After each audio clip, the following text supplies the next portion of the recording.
So, small story about, I was in an aeroplane from Vienna to Trieste, and which is not very far. It's just like, it's zip, zip, you know, it's a 40-minute flight or something. And the plane was one of these really old small planes with one line of seats down one side and one line of seats down the other. That small, and propellers, and so I get in there, and I'm trying to sit down, but the plane is so small that the next seat begins about here.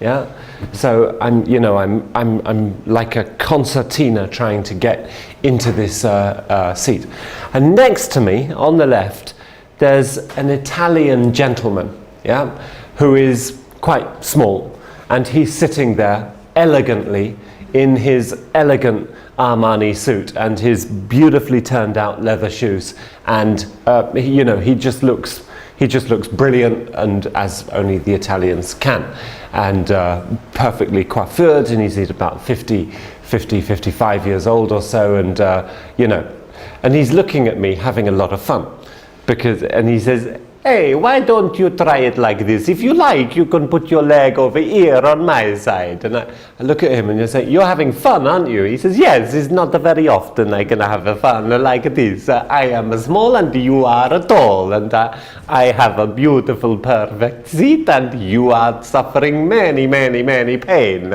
It's good for me." I said, "Well, I'm glad you're enjoying yourself." And he said, "Yeah, it's good." So we get speaking, and I kind of ask him, I say, "So what do you do?" And he says, I speak to the heads of manufacturing companies. I speak to people who run big industrial factories." I said, "Right, okay, very, very interesting. And what do you speak about?" Yeah, the question asking, yeah. He says, I speak about the happy people." Really? Yes, I speak about happy people, because when you are happy, you work hard. I said, "Right, okay. Well, actually, that's not true. When I'm happy, I don't work at all." He said, "Yes, but you know what I mean. When you're happy, you work hard." And so I said, "Okay, so you speak about happy people and people who work hard." He said, "Yes." I said, "So what are you, a consultant, a human resources professional?" Or, he said, No. I speak to the director of the company. This is the only important person to speak to. I need to speak to at the top."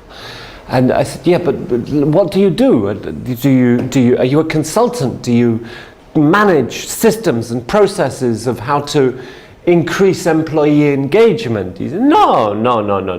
No, it's much simpler than that. I sell a coffee." What?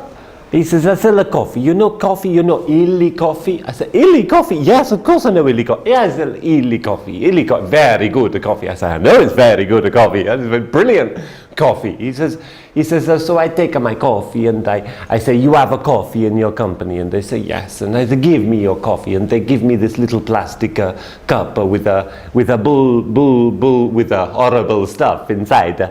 And I give them my coffee. I said, 'You drink both, and then tell me if you are happy with this or you are happy with this.' And then I show them some research with illy coffee that says when you drink the coffee, you are much more engaged and willing to work after time." Very cool, huh? Mm-hmm. And so the moral of this story is, don't fly in small aeroplanes, firstly. Secondly, he sold coffee. He was a coffee sales rep. Yeah? But the thing that he sold was happiness, was work experience, was quality in the working environment. He had a tool to support him, which was a return on investment analysis for being able to work efficiently under certain given circumstances. A and B, one being better than the other. So he had a value statement which created curiosity, and the other moral to the story was, I think, his own personal one which was speak to the right person and go as high as you can in given situations.